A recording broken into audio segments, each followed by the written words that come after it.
اللہ قرآن میں فرماتا ہے اے میرے محبوب ما کان محمد ابا احد من رجالکم ولکن رسول اللہ و خاتم النبیین کہ میرے محبوب تم مردوں میں سے کسی مرد کے باپ نہیں ہیں، اللہ کے رسول ہیں، خاتم النبیین ہیں۔ آج یہاں پہ ایک نہایت ہی عام مسئلہ ختم نبوت کا مسئلہ ہے۔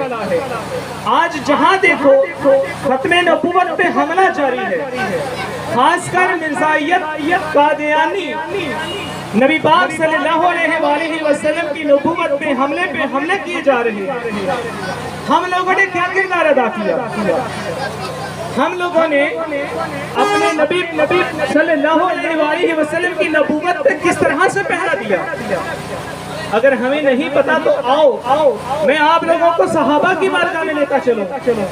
آئے ہم صحابہ سے پوچھتے ہیں کہ اے صحابہ آپ ہمیں بتائیں کہ جب کوئی گستاخ ملعون جہنمی کتوں میں سے ایک کتا میرے نبی کے نبوت کے اوپر کوئی حملہ کرتا ہے، اے میرے نبی کے جانشین صحابہ ہمیں بتائیں ہم نے اس وقت کیا رد عمل ظاہر کرنا ہے؟ تو کمال انبیاء کے بعد سب سے افضل بشر سیدنا صدیق اکبر رضی اللہ تعالی عنہ کی ذات گرامی سے ہمیں جواب ملتا ہے۔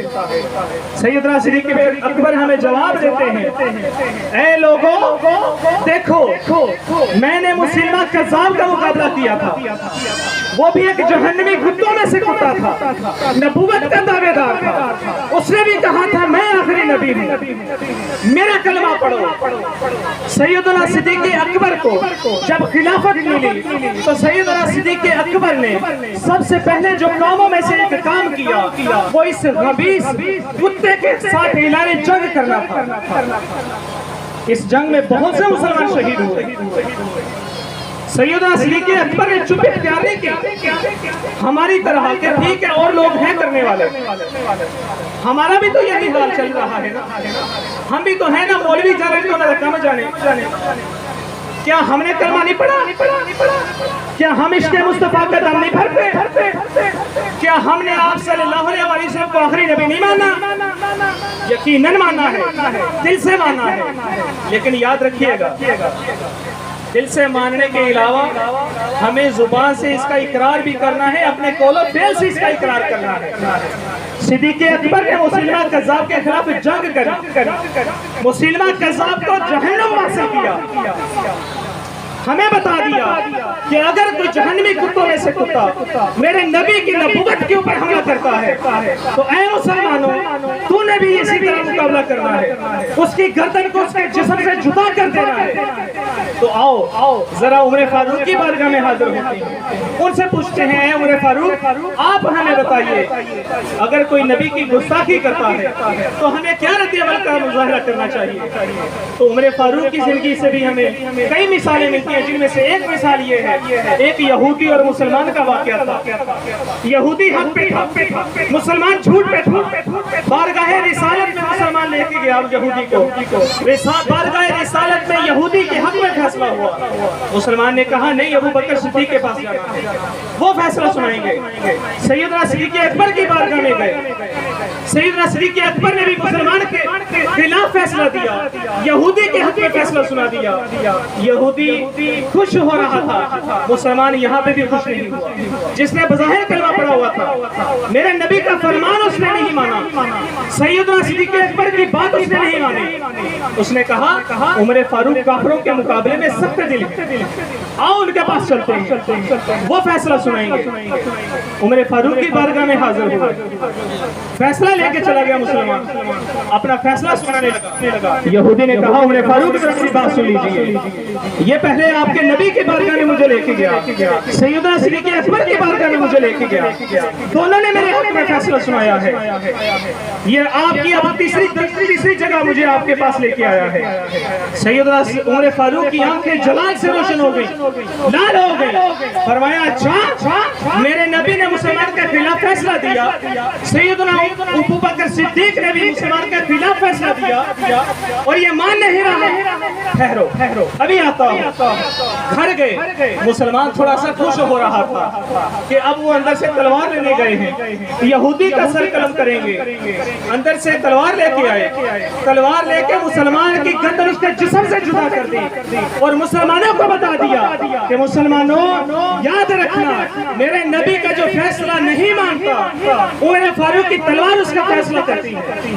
یہاں پہ ختم نبوت کی بات نہیں تھی، صرف ایک فیصلے کی بات تھی۔ آج ہم کیا کر رہے ہیں؟ مرزائیوں کے ساتھ ہماری دوستیاں ہیں، ہمارے یارانے ہیں، ان کی مرگ ہو جائے افسوس کے لیے چلے جاتے ہیں۔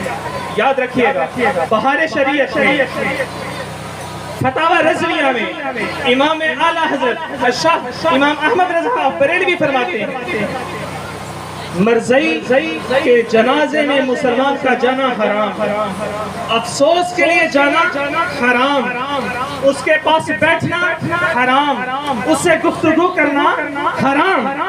اگر کوئی مسلمان اس کے جنازے میں شرکت کرتا ہے تو وہ بالکل کفر ہے۔ اور امام اعلیٰ حضرت فرماتے ہیں جو مرزائی ہے وہ مرتد ہے۔ مرزائی کیا ہے؟ مرتد ہے۔ اور شریعت نے مرتد کے اوپر جو احکام لاگو کیے ہیں وہ کافر سے زیادہ سخت ہے۔ ہمیں بھی اپنے گریبانوں میں جھانکنا چاہیے، ہم کر کیا رہے ہیں؟ ہم کہاں جا رہے ہیں؟ عشق مصطفیٰ کے نعرے تو بلند کر رہے ہیں لیکن ہمارا عمل کس طرح کا ہے؟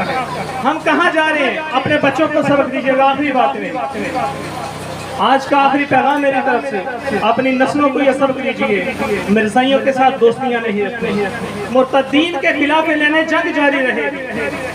ہم نے عشق مصطفیٰ کا پرچم ہمیشہ بلند رکھنا ہے، ختم نبوت کا پرچم ہمیشہ بلند رکھنا ہے۔ اپنے آنے والے نسلوں کو بتائیں، اپنے بچوں کو بتائیں ہمارے نبی سب سے آخری نبی، ان کے بعد نہ کوئی نبی آنا ہے نہ کوئی آخری کتاب آنی ہے۔ جس طرح اللہ پاک نے قرآن پاک کی حفاظت کا ذمہ اپنے اوپر لیا ہے، اسی طرح اللہ تبارک و تعالیٰ نے ختم نبوت کا بھی ذمہ اپنے اوپر لے رکھا ہے۔ بنی اسرائیل کے 70 انبیاء کو بنی اسرائیل نے شہید کیا تھا۔ ہمارے نبی صلی اللہ علیہ وآلہ وسلم کے اوپر طرح طرح کے مظالم کو اٹھائے گئے لیکن ان کے ساتھ ویسا سلوک نہ ہوا۔ کیوں؟ اللہ تبارک و تعالیٰ نے خود ان کی حفاظت کا ذمہ اپنے اوپر لیا تھا۔ دعا ہے کہ اللہ رب العزت میرے چند ٹوٹے پھوٹے الفاظ کو اپنی بارگاہ میں قبول فرمائے، میرے لیے، میرے گھر والوں کے لیے، میرے والد محترم کے لیے اللہ قبول فرمائے۔ آمین۔